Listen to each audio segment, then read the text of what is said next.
Our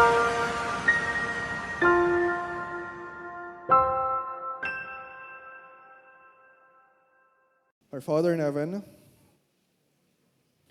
narito po kami muli at papakinggan ang salita na nanggagaling po sa iyo. Praying, Father, na bawat salita na lalabas sa aking bibig ay maging faithful expression, faithful reflection ng mga itinuturo ninyo sa inyong salita. And we're praying, Father, for everyone na narito, na yung mga salitang ito ay bigyan mo ng kapangyarihan para baguhin yung aming mga puso. Turuan mo yung kailangang matuto. Sawayin mo yung kailangang sawayin.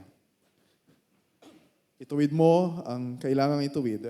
Sanayin mo kami, Panginoon, na paniwalaan at sundin ang lahat po ng sinasabi ninyo sa amin. And so, Father, may you be glorified in the preaching of your word. This is our prayer. In Jesus' name, amen. Sa kapon po ay we have a whole day conference na ginawa po dito sa church po natin. And we talk about Christ our all. Yung kanyang pagiging tunay na Diyos, tunay na tao, yung kanyang pagdurusa na dinanas, at yung pagtataas sa kanya ng Diyos. We talk about yung threefold office ni Christ bilang prophet, priest, and king. We talk about preaching Christ from the whole Scripture. And so, puro si Kristo mula umaga hanggang hapon. And so ngayon din po, sa church natin, we'll have sunod-sunod na pag-aaral tungkol kay Kristo. Mula ngayon, December 15 hanggang December 24. So we'll have regular, everyday, almost everyday na series, except yung dalawang Mondays, na pinamagatang Name Above All Names. So yung title po ng series na yon ay galing sa book ni Alistair Begg, Sinclair Ferguson, na same title. And yung mga messages na marinig ninyo ay meron kaming mga kinuha doon sa bawat chapter ng libro na yon. Pero yung term na name above all names ay galing sa Philippians chapter 2 verse 9. Pagkatapos talakay ni Paul yung pagpapakababa ni Kristo, yung kanyang bagamat siya ay tunay na Diyos, siya ay nagkatawang tao, nagsilbi na parang isang alipin, ibinaba ng tuluyan yung kanyang sarili, sinunod ang kalooban ng Diyos hanggang sa kanyang kamatayan sa krus. Pero pagkatapos noon ay yung pagtataas na ginawa sa kanya ng Panginoon. And sabi sa verse 9, dahil dito, siya'y lubusang itinaas ng Diyos at binigyan ng pangalang higit sa lahat ng pangalan.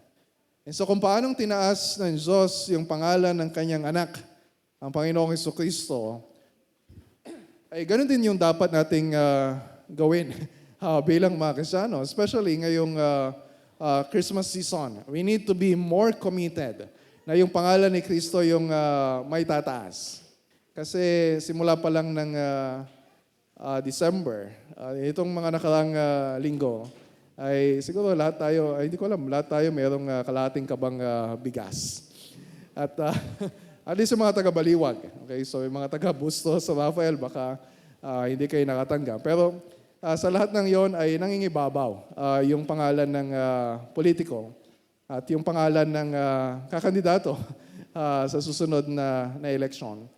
And bukod doon, ay ang daming mga posters na nakita natin na mga pangalan na nagpapakilala sa atin. So, ang daming nating pangalan na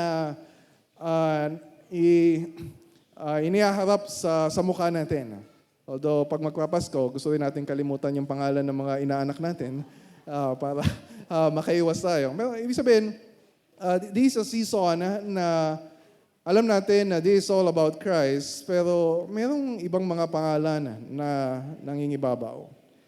And of course, mahalaga yung ganitong Christ-focused attention na gagawin natin every day. Kasi ito din naman ang ginagawa natin every Sunday sa church. At ito rin naman yung dapat na gawin natin every day sa buhay Kristiyano natin. So hindi lang pampasko yung tungkol sa pangalan ni Kristo.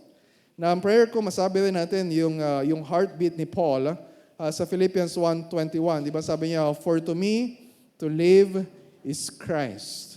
Tapos sabi niya sa chapter 3, verse 8, para sa itinuturing niyang higit na kahalagahan na makilala si Kristo Jesus na Panginoon ko. At sinabi niya na para bang basura yung lahat ng bagay kung ikukumpara sa higit na pagkakilala kay Kristo. So, ang gagawin po natin during this Christmas season ay tutulungan po namin kayo na tulad na sinasabi sa Hebrews chapter 12, verse 2, na ituon natin, ipako natin yung paningin natin kay Kristo. And that's why we have this series of messages na name above all names.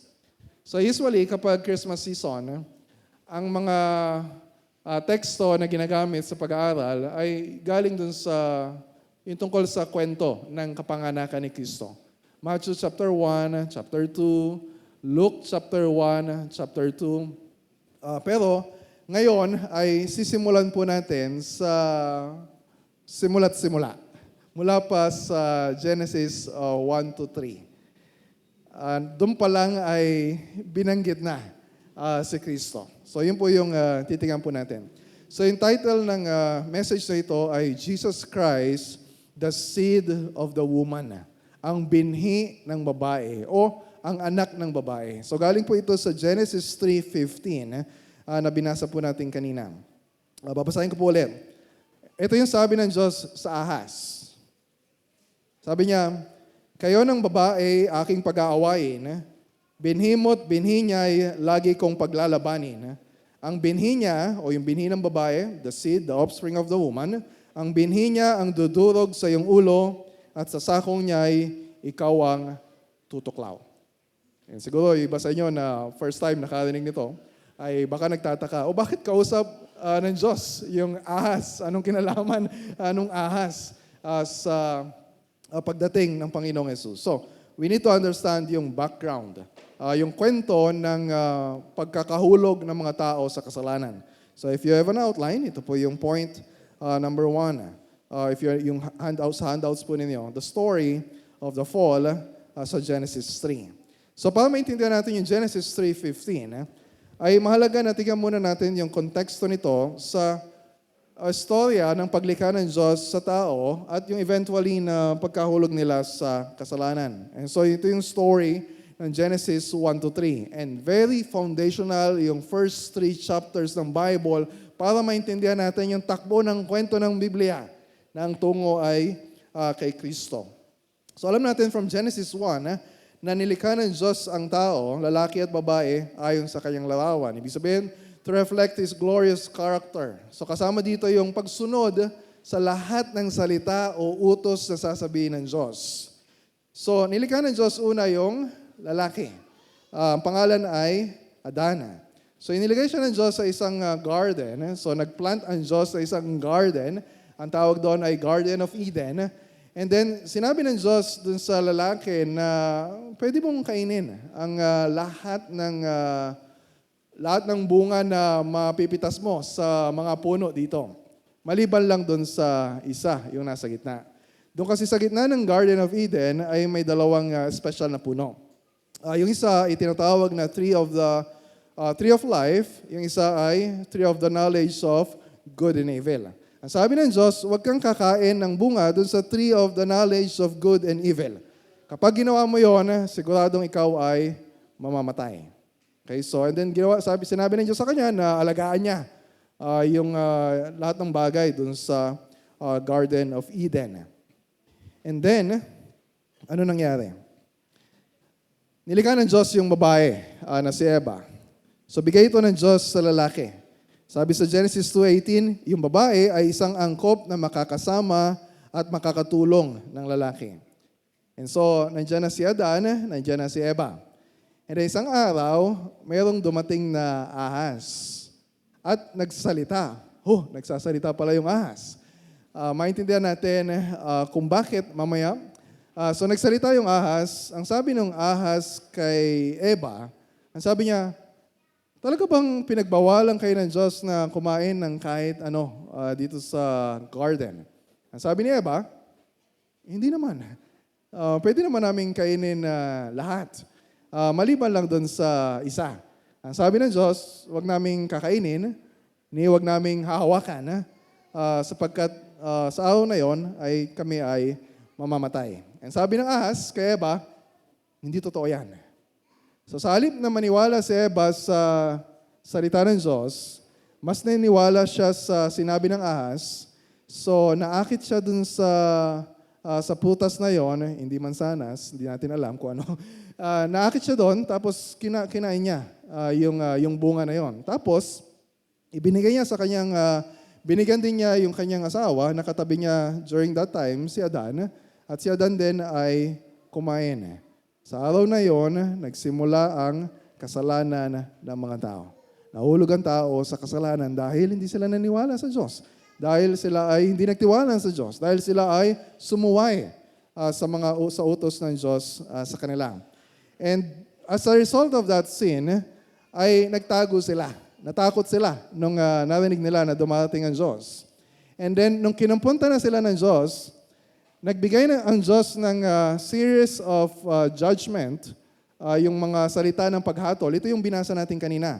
Mula verse 14 hanggang verse 19. So yung verse 14 and 15, meron siyang judgment na sinabi doon sa ahas. Tapos meron siyang sinabi doon sa lalaki, meron din siyang sinabi doon sa babae, na ito yung mangyayari dahil sa kasalanan ninyo. And so dahil sa mga nangyari na yan sa Genesis 1-3, ay pumasok yung kasalanan sa sangkatawan. Ang lahat ng tao ay napasailalim sa hatol ng kamatayan. Tayo ay naalipin sa kasalanan at sa gapos ng ahas. At sino yung ahas na yon? When you refer sa Revelation, sa dulo na ito ng Bible, Revelation 12:9, tinawag siya na ang matandang ahas, the ancient serpent, na tinatawag na Diablo at Satanas. And that's Satan. None other than Satan. And this is our big problem. Hindi lang ito problema ni Adan at Eva noon. This is our problem. Kaya sinabi ni Paul sa Ephesians chapter 2, verses 1-3, na bago natin nakilala si Kristo, before we receive salvation from Christ, tayo ay patay sa kasalanan. Dahil sa kasalanan, tayo ay mga alipin, tayo ay suwail, tayo ay kinapopuotan ng Diyos. Let me read verse 1, Ephesians 2.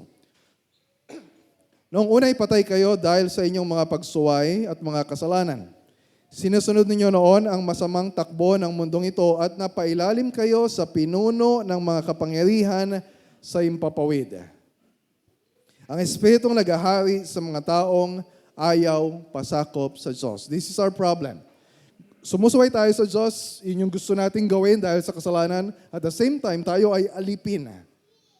And then verse 3, ang totoo, tayong lahat ay dati ring namumuhay ayon sa pagnanasa ng ating laman at sumusunod sa mga hiling ng katawan at pag-isip. Kaya sa ating likas na kalagayan, kabilang tayo sa mga taong kinapopuotan ng Diyos. We were by nature children of wrath. So ito yung masamang balita. Pero pagkatapos ng masamang balita na yon, di ba mababasa din natin, sinabi ni Paul sa verse 4, subalit napakasagana ng habag ng Diyos at napakadakila ng pag-ibig niya sa atin. Hindi ba, if we are Christians, yun yung naranasan natin, that's what we are celebrating. Na nung araw na nakilala natin si Kristo, di ba, naranasan natin yung pag-ibig ng Diyos. Pero wag nating isipin na yung pag-ibig ng Diyos sa atin, yung habag ng Diyos sa atin ay nagsimula lang nung araw na makilala natin si Kristo. Nung araw na tayo ay na-born again o nung tayo ay na-convert. Dahil kung makita natin yung story ng Bible, yung pag-ibig na yun ng Diyos, yung grasya na yun ng Diyos, ay sa Genesis 3 pa lang ay makikita na natin. Yes. So sinabi ko kanina, yung 14-15, ay pinahayag ng Diyos yung kanyang parusa dun sa ahas. Pero merong nakalagay doon na hindi lang word of judgment. Meron ding word of promise.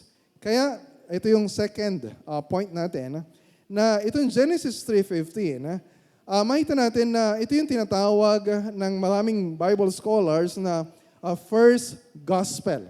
Kasi pag pinag-usapan natin yung gospel, ang naisip lang natin ay, nasa New Testament yan. Sa Old Testament ay wala pa yung gospel. So hindi yung totoo. So ito yung tinatawag na proto-evangelium. First good news or first gospel. So verse 15, ito yung text natin. Verse 15 sets in motion yung plano ng Diyos sa pagliligtas sa ating mga kasalanan na ang sukdulan, yung pinakakatuparan ay ang pagdating ng Panginoong Yesus at yung ginawa niya sa krus para sa atin. And ironically, yung good news na yon ay sinabi ng Diyos doon sa ahas. Yung good news na yon hindi para sa ahas. Yung good news na yon para kina Adan at Eva at sa lahat ng kanilang magiging anak. Kasama tayo. And so listen. Pakinggan niyo mabuti yung sinasabi ng Diyos sa ahas. This is good news for us. Ulitin ko po. Kayo ng babae, aking pag-aawain, binhi mo't binhi niya'y lagi kong paglalabanin. Ang binhi niya ang dudurog sa iyong ulo at sa sakong niya'y ikaw ang tutuklaw. Kaya isa-isahin po natin kung anong ibig sabihin nun para maintindihan natin.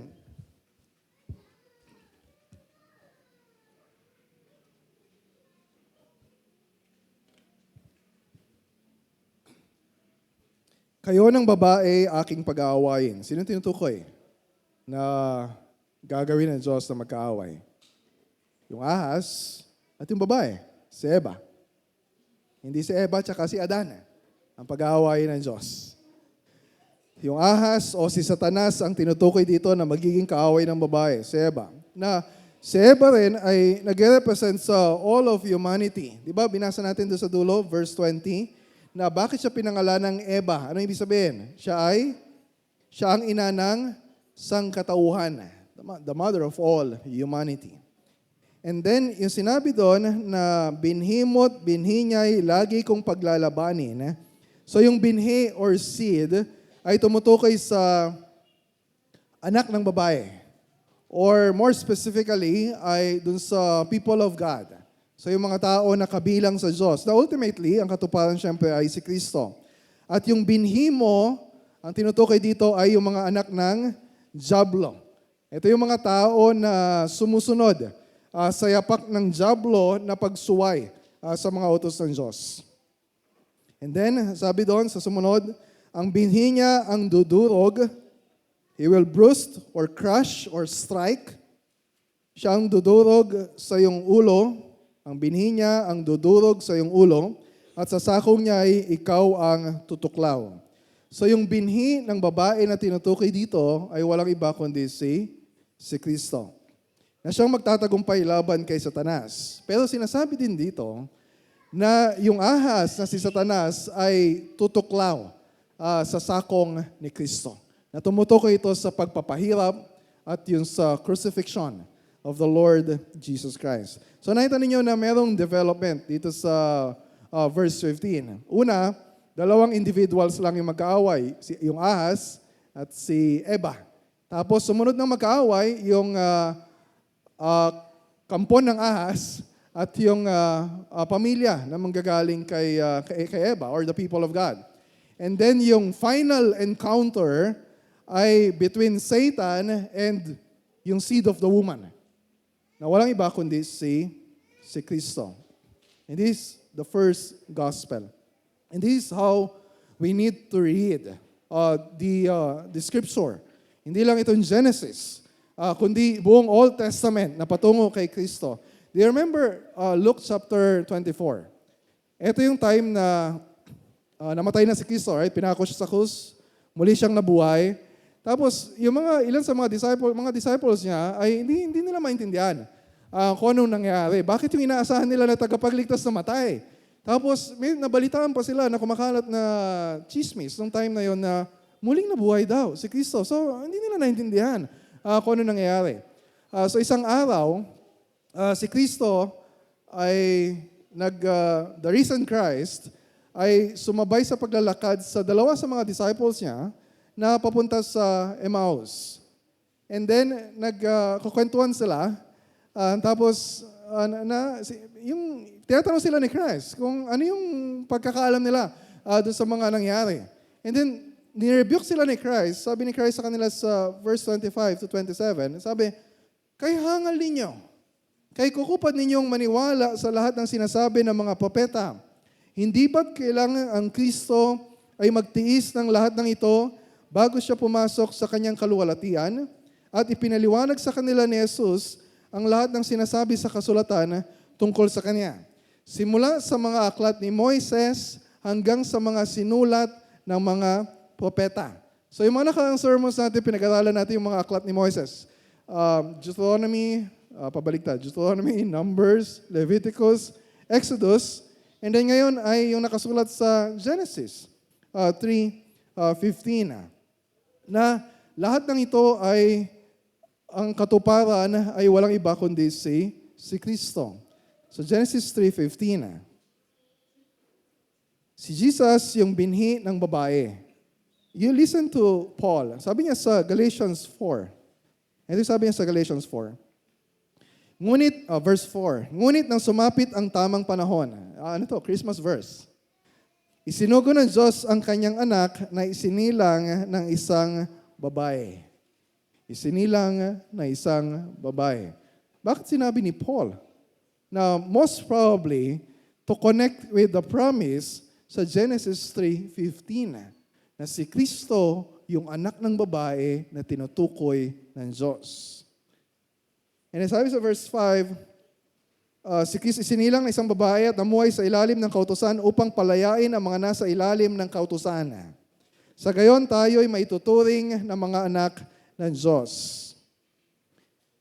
Ang mga anak ng Diablo ay yung mga tao na nasa ilalim ng pagkakaalipin sa kasalanan. And so paano yung mga anak ng Diablo ay magiging mga anak ng Diyos? Paano mangyayari yon? 1 John chapter 3 verse 8. Ang nagpapatuloy sa pagkakasala ay kampon ng Diablo.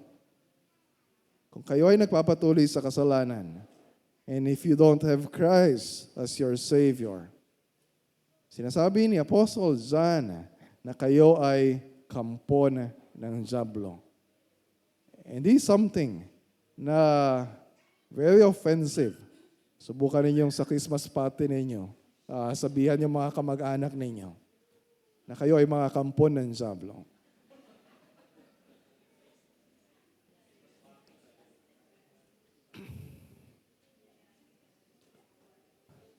Bakit sinabi ni Apostle John? Sabi niya, sapagkat sa simula pa ay nagkakasala na ang Diablo.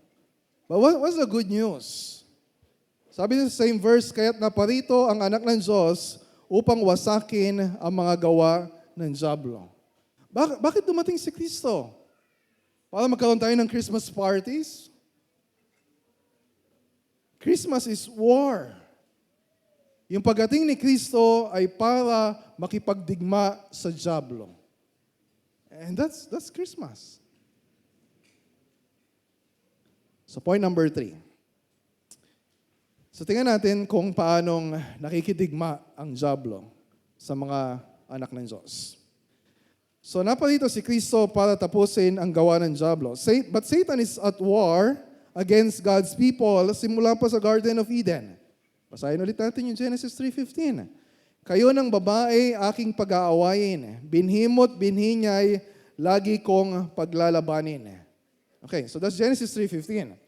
So fast forward tayo sa dulo ng Bible, Revelation. When you look at Revelation chapter 12, makita nyo dito na God's people, simula pa sa Genesis hanggang ngayon, hanggang sa pagdating ni Kristo, ay always at war.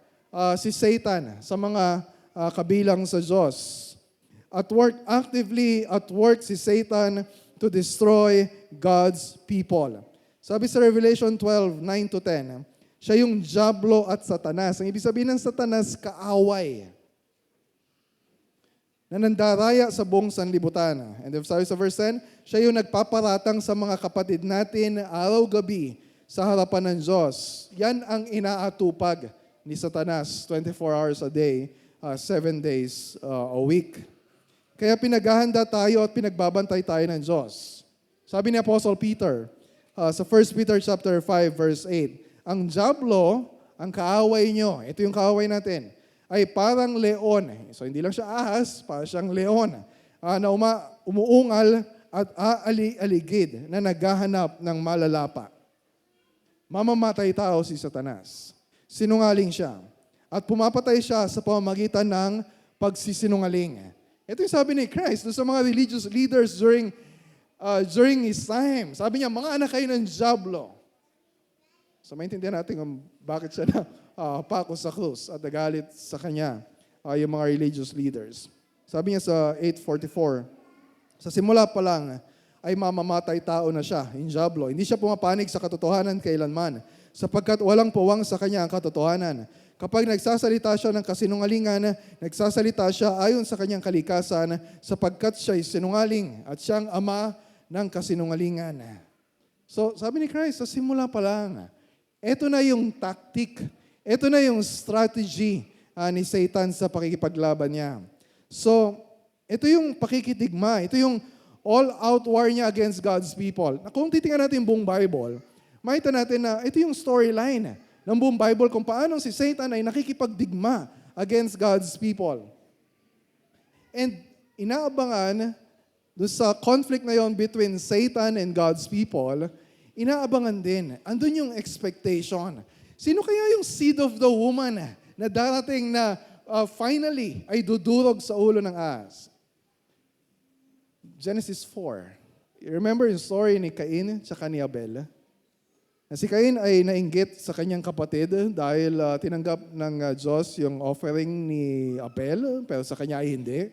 And nagbigay na ng warning ang Diyos sa kanya.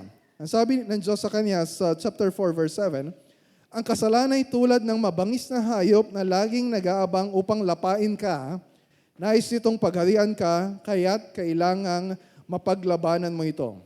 Pero sa halip na paglabanan ni Cain, yung kasalanan yung lumapa sa kanya dahil sa kanyang pagkainggit na nauwi sa galit, ay pinatay niya yung kanyang kapatid na si Abel.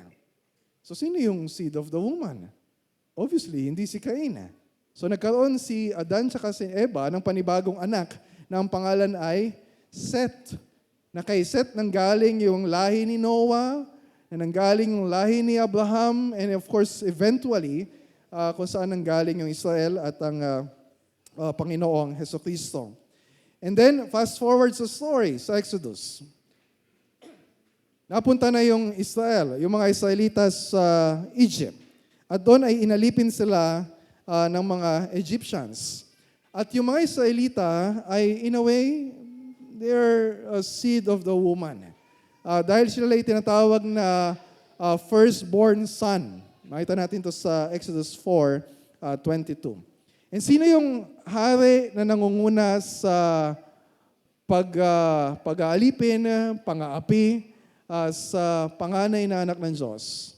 Si Pharaoh. Itong si Pharaoh, yung Pharaoh ng Egypt, sa kanyang korona ay merong simbolo ng ahas dun sa itaas. Na maaaring nag-indicate na is that seed of the serpent.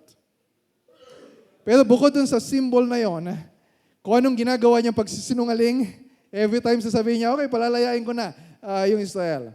At siya ay mamamatay tao rin dahil sa kanyang ginagawang pangalipin sa kanila. You remember yung inutos niya sa Exodus 1 pa lang na yung mga lalaki na ipapanganak ng mga Israelita ay papatayin. So siya ay sinungaling at mamamatay tao na tulad ng Jablong. And so, through Pharaoh and the Egyptians, Satan nandun siya sa all-out war against God's people. Pero all-out war din ng Diyos para sirain ang anumang plano ni Satanas. And we can see the same storyline sa paipaglaban ng mga taga-Canaan sa Israel. Ng Babylon, sa pangunguna ni Nebuchadnezzar, sa kanyang paipaglaban sa Jerusalem, sa temple, sa people of God. And sa pagdating ni Kristo, di ba sina Herodes, sina Poncio Pilato, yung mga religious leaders ay all out din para ipapatay ang Panginoong Hesukristo. And this conflict ay nakasulat na sa Psalm 2, sa ikalawang awit, verse 1 and verse 2. Bakit nagbabalak magimagsik ang mga bansa? Sa sabuatan nilang ito ay anong kanilang mapapala? Mga hari ng lupa ay nagkasundo at sama-samang lumalaban. Hinahamon si Yahweh at ang kanyang hinirang. And those two verses ay binanggit ng early church dun sa prayer nila sa Acts chapter 4 na yung church, God's people, ay inuusig at ipinapapatay ng mga kaaway ng Diyos. And then sa prayer nila, sinabi nila, Acts chapter 4, verse 27 to 28, nagkatipon nga sa lungsod na ito sina Herodes at Poncio Pilato, kasama ang mga intil at ang buong Israel laban sa inyong banal na lingkod na si Jesus, ang inyong hinirang. Nagkatipon sila upang isagawa ang lahat ng bagay na inyong itinakda noong una pa man ayon sa inyong kapangyarihan at kalooban.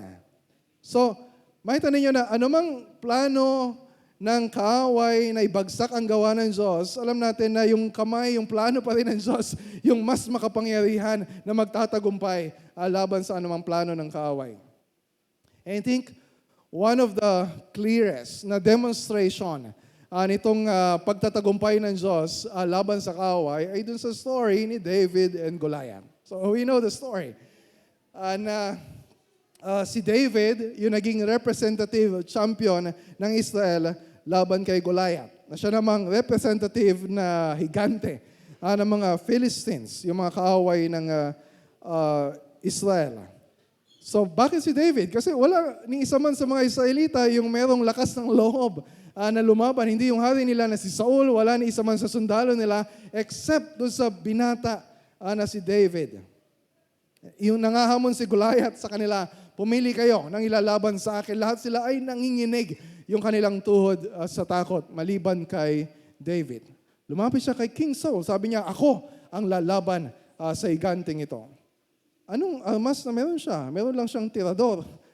May balang ilang maliliit na bato at taglay yung pananampalataya na meron siya sa pangalan ni Yahweh na magliligtas sa kanila.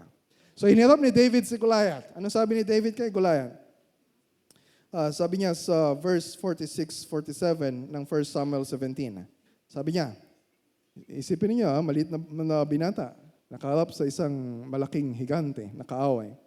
Ngayong araw na ito ay ibibigay ka ni Yahweh sa aking mga kamay. Pababagsakin kita at pupugutin ko ang ulo mo. Sa gayon, malalaman ng buong daigdig na may Diyos sa Israel. At makikita ng lahat ng narito na makapagliligtas si Yahweh kahit walang tabak at sibat. Kay Yahweh ang labanang ito at ibinigay na niya kayo sa aming mga kaaway. And we know the story. Tinira doon ni David si Goliath. Isang tama lang ng bato sa noo ni Goliath. Bumagsak yung higante, pasubsob. Nilapitan siya ni David at nung araw na yon ay pagbagsak pa lang ni Goliath ay patay na siya. Nilapitan siya ni David, kinuha yung espada ni Goliath at yung espada na yon ang ginamit para pugutan ng ulo yung kanilang kaaway. They achieved victory because of David. And so yung istorya na ito ay naghahanda sa atin sa pagdating ng anak ng babae na tulad ni David na pupugot sa ulo ng ahas gamit yung sarili niyang espada. And so that brings us to our last point, number 4, kung paano nakipagdigma si Satanas laban kay Jesus, the seed of the woman. Na si Jesus yung anak ni David. Matthew chapter 1 verse 1. First verse ng New Testament, pinakilala na siya yung anak ni David. Na anak ng babae, the seed of the woman na nakasulat sa Genesis 3:15. Sabi ng anghel kay Jose tungkol kay Maria na magbubuntis, sa Matthew 1:21 na magsisilang siya ng isang batang lalaki at Jesus ang ipapangalan mo sa sanggol sapagkat ililigtas niya ang kanyang bayan sa kanilang mga kasalanan. Si Jesus yung hari na tagapagligtas na darating. So, ipinanganak si Jesus. And then, kapag nakita natin yung eksena doon sa kapanganakan ni Jesus, tapos narinig pa natin yung mga Christmas carol ngayon, halimbawa yung Silent Night, Holy Night, all is calm, all is bright.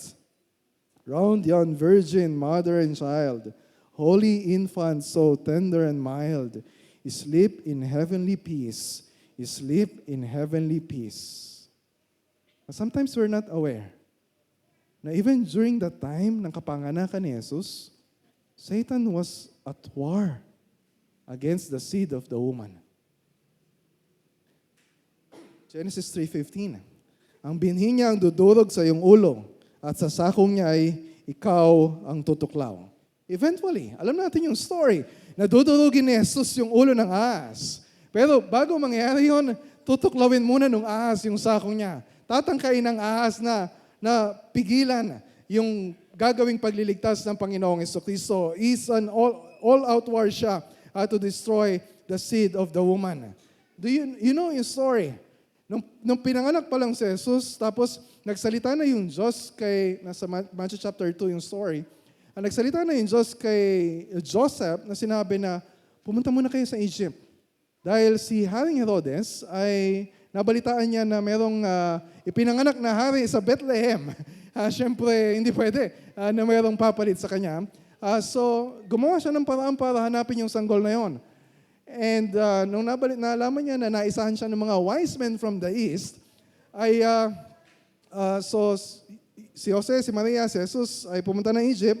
Pero yung ginawa naman ni Herod ay pinapatay niya lahat ng batang lalaki na 2 years old and below sa Bethlehem. Just imagine kung anong klaseng massacre, kung gaano ang klaseng violence, kung gaano klaseng iyakan yung nangyayari during that time. And we remember yung story sa Exodus, kung saan pinapatay din ni Pharaoh yung mga batang lalaki na sinisilang.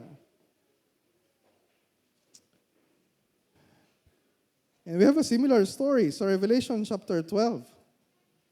In chapter 12, verses 1 to 6, meron si John nakita na isang vision na meron isang babae na buntis. Tapos meron isang napakalaking pulang dragon. Yung ahas, naging malaking dragon. Na nung mga anak na yung babae, yung ahas ay nandun sa paanan ng babae.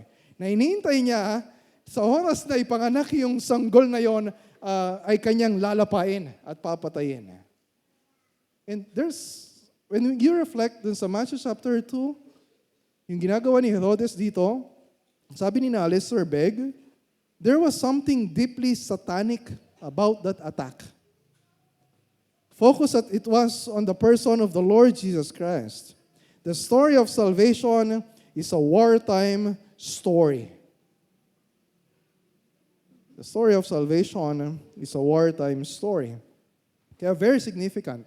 Yung temptation story sa Matthew chapter 4, saka sa Luke chapter 4, kapag binabasa natin yun, kapag naririnig natin yun, parang iniisip lang natin na, nagbibigay si Jesus dito ng halimbawa sa atin para tularan natin kung tayo naman ay haharap sa tukso ng diablo para malabanan din natin yung tukso niya.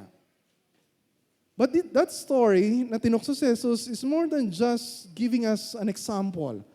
Kasi makita natin doon sa simula pa lang ng Matthew chapter 4 na ang nagdala kay Jesus doon sa ilang para tuksoin ng diablo ay walang iba kundi ang Espiritu. Ibig sabihin, ito ay nakaplano na enkwentro between Satan and Jesus.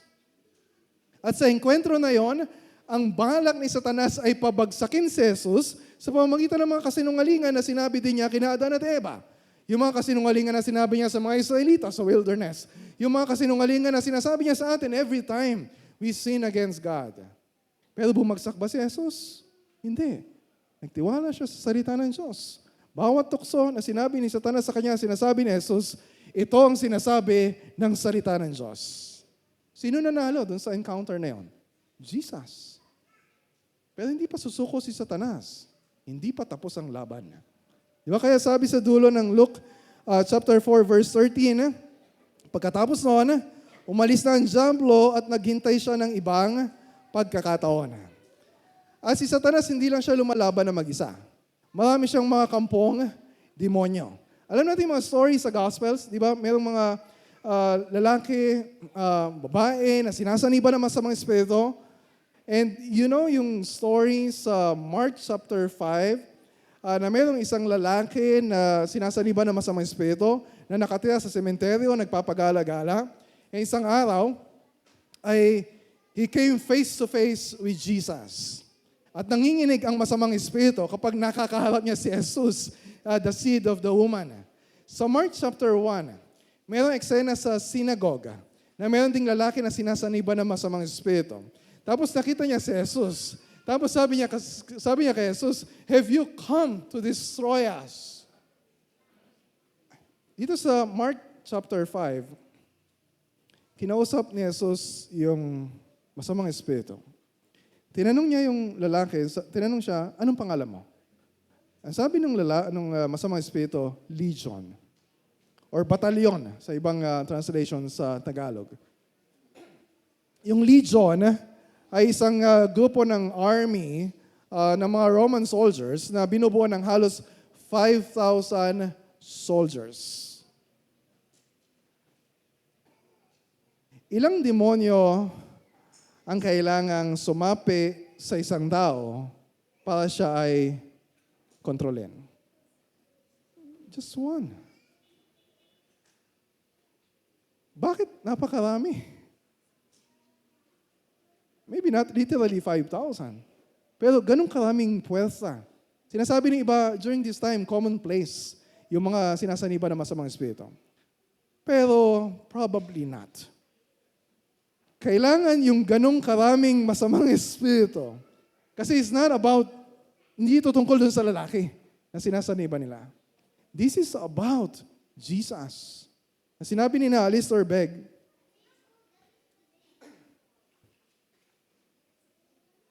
sabi nila about this, the land then was demon invaded because the Savior was marching to the victory promised in Genesis 3:15. And all hell was let loose in order to withstand Him. Nandun sila para makipagdigma kay Kristo. But they know, alam nila, they are no much sa kapangyarihan ni Kristo. Kahit gaano sila karami, kahit ilang libong demonyo ay walang sapat na kapangyarihan para labanan ang kapangyarihan ng pangalan ni Jesus. His name is above all names. And sa simula, yung tactic ni Satan para tuksoin si Jesus na ayaw niyang pumunta si Jesus sa krus. Alam niya na ito yung plano ng Diyos para to accomplish our salvation.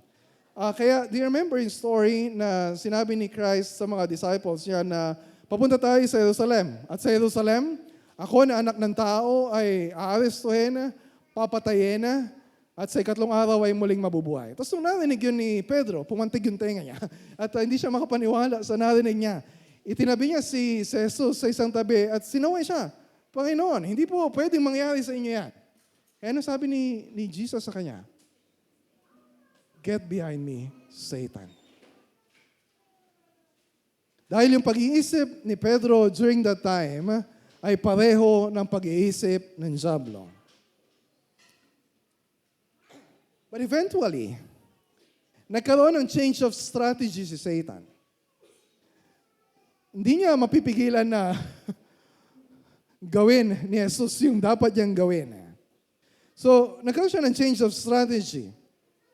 He ended up devising yung plan na as soon as possible to destroy Jesus by killing Him. Sinong ginamit niya para mag-traidor kay Jesus? Si Judas, na isa sa mga disciples niya. Diba sabi sa John 13:27, nang matanggap ni Judas ang tinapay during the supper, pumasok sa kanya si Satanas. Pumasok si Satanas kay Judas. Pinagkanulo, tinaydor ni Judas si Jesus. Isang gabi, kasama ni Judas yung mga sundalo na umaresto kay Kristo. Sabi ni Christ sa Luke 22:53, araw-araw ko nagtuturo sa templo at naroon din kayo, ngunit hindi ninyo ako dinakip. Subalit takdang oras ninyo ngayon at ng kapangyarihan ng kadiliman. Nangyayari yung plano ni Satanas na mangyayari na ipapatay si Jesus. At yun din naman yung plano ng Diyos na mangyari. Acts 2 verse 23. Si Kristo na ibinigay sa takdang pasya o definite plan at paunang kaalaman ng Diyos ay inyong ipinako sa krus at pinatay sa pamamagitan ng kamay ng mga makasalanan. Nagtagumpay ba yung plano ni Satanas na ipapatay sa Jesus? Yes. Pero yun yung plano ng Diyos na mangyari para sirain yung plano ni Satanas. How ironic. Isaiah 53 verses 4 to 6. Tunay na kanyang pinasan ang ating mga karamdaman at dinala ang ating mga kalungkutan. Gayunmay ating itinuring siya na hinampas, sinaktan ng Diyos at pinahirapan. Sa plano ng Diyos, yung pananakit kay Kristo, yung paghihirap na dinanas ni Kristo, yung pagpatay na ginawa kay Kristo, ni Satanas ng mga religious leaders ng Roman government during that time, ay yung plano ng Diyos na mangyari para tubusin tayo sa ating mga kasalanan. Without that sacrifice, hindi tayo mapapalaya sa pagkakaalipin sa kasalanan. And so tulad ng espada ni Goliath na ginamit ni David para tagpasin yung ulo ng ahas, yung espada din ni Satanas, yung kamatayan, yung ginamit ng Diyos para tagpasin yung ulo ng ahas. Pinatay ng Diyos yung kamatayan sa pamamagitan ng kamatayan ni Kristo. And that's our victory. When we look at the cross, ang tingin natin, ang tingin ng mga tao during that time, ang tingin ng mga disciples niya during that time, talunan tayo. We were losers. Namatay yung inaakala natin na tagapagligtas. But at that very moment, sinabi ni Paul sa Colossians 2:14-15, na nung nakapako si Jesus sa krus, God is accomplishing victory against Satan. Tinuklaw ni Satanas yung sakong ni Kristo. Namatay si Kristo. But on the third day, He rose again. Dinurog ng binhi ng babae ang ulo ng ahas sa muling pagkabuhay ni Kristo. The seed of the woman is the snake crusher. The seed of the woman is the snake crusher. So, ano ibig sabihin nito para sa atin? Just try to reflect on that. Kung si Kristo ay nagtagumpay na, nasa atin na yung tagumpay dahil kay Kristo. If we are in Christ, we have that victory. We share in that victory. Bakit natin katatakutan si Satanas? Bakit natin katatakutan anumang gawa niya na ibagsak tayo? We have victory in Jesus. You know yung story ng tinalo ni David si Goliath? Yung mga duwag na mga Israelita, biglang nagkaroon ng tapang na makipaglaban sa mga kaaway nila. Yung mga disciples ni Christ, nung inaresto si Kristo na duwag, nung nabalitaan nila at nakita nila na muling nabuhay si Kristo, nagkaroon sila ng panibagong lakas ng loob para harapin kahit sino mang kaaway nila, kahit sino mang persecutors nila, kahit sino mang aaresto sa kanila, kahit sino mang magpapakulong sa kanila, kahit sino mang magpapapatay sa kanila. They keep witnessing for the risen Jesus. So ano yung kakatakot natin? So I witnessed yung ganong klaseng tapang ng mga Kristiyano nung ako ay bata pa. Bago pa lang kami sa church, meron kaming kasama sa bahay na sinaniban ng masamang espiritu. And this is a true story. Gabi-gabi, dumating yung evil spirit dun sa kasama namin sa bahay. Hindi ko alam kung ilang araw bago natapos yun. But just a few days. Every 6 p.m., sharp, dumating yung masamang espiritu. On time.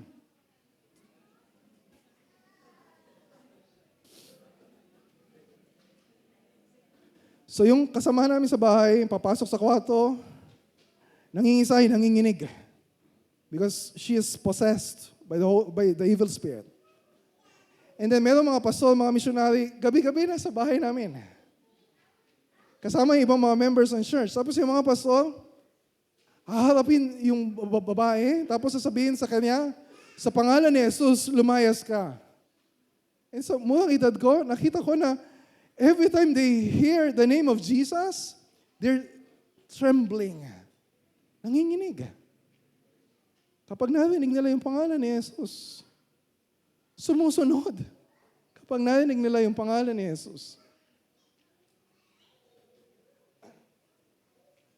And then doon sa sala namin, andun yung ilang mga members ng church. Ito yung song na kinakanta nila. In the name of Jesus, in the name of Jesus, we have the victory. In the name of Jesus, Satan, you have to flee. Oh, tell me who can stand before us when we call on that great name. Jesus, Jesus, precious Jesus, we have the victory. Bata pa lang ako noon. Pero I witnessed firsthand na yung ipinapangaral na salita ng Diyos every Sunday dito sa church ay merong pambihirang kapangyarihan laban sa anumang puwersa ng kasamaan, laban sa anumang puwersa ng kaaway, laban sa anumang puwersa ng kasalanan. Merong pambihirang kapangyarihan yung pangalan ni Jesus. So, ano yung katatakutan natin? Bakit tayo panghihinaan ng loob? Bakit ang dali nating sukuan yung ibang tao? Bakit ang dali nating mawalan ng pag-asa? Bakit ang dali nating sukuan yung isang relasyon o isang problema sa buhay? Alala yung story sa Mark chapter 5? Yung lalaki na sinasaniban ng masamang espiritu, na lagi sinusugatan niya yung sarili niya, ginagapos siya ng mga tao, pag-alagala siya sa sementeryo, tapos pag makita siya ng mga tao, ano sasabihin ng mga tao sa kanya? And when we see that kind of person, di ba sabihin natin, walang pag-asa yung tao na yan. Walang pag-asa yung lalaki na yon. Until Jesus came. Until Jesus came. Wala naman sigurong sinasaniba ng mga espiritu sa inyo ngayon. But Satan is at work na naghahasik ng kasinungalingan. Sa mga nababasa natin sa social media, sa mga nababalitaan natin na nangyayari sa paligid natin, Satan is at work in trying to destroy our faith every time na nahuhulog tayo sa kasalanan. Satan is at work in trying to destroy yung relasyon ng mga mag-asawa dito sa church. Satan is at work in trying na pag-awayin yung mga magkakapatid kay Kristo. That's why we need to remind ourselves, hindi tayo yung magkakaaway. Yung ahas, yung kaaway natin. Hindi yung kapatid natin sa Panginoon. Hindi yung kapamilya natin, yung ahas. We have an enemy. Yung ahas na yun na tumuklaw kina Adan at Eva, kay Kristo, yung ahas na yun, yung ulo na dinurog ni Kristo sa kanyang kamatayan at muling pagkabuhay. And when we remember that, diba, anumang hirap na haharapin natin, anumang kalungkutan yung daranasin natin, anumang bagay yung mawawala sa atin, anuman yung conflicts na kinakaharap natin ngayon, anuman yung struggle natin sa kasalanan, we have victory in Jesus. Lumalaban tayo, hindi para tayo ay magtagumpay. Lumalaban tayo dahil nasa atin na ang tagumpay, dahil nasa atin si Kristo. The seed of the woman is the snake crusher. And one day, sabi sa Romans chapter 16, verse 20, si Satanas ay dudurugin ng Diyos ng kapayapaan sa madaling panahon, sa ilalim ng inyong mga paa, ang biyaya nawa ng ating Panginoong Jesucristo ay sumainyo. Let's pray. Thank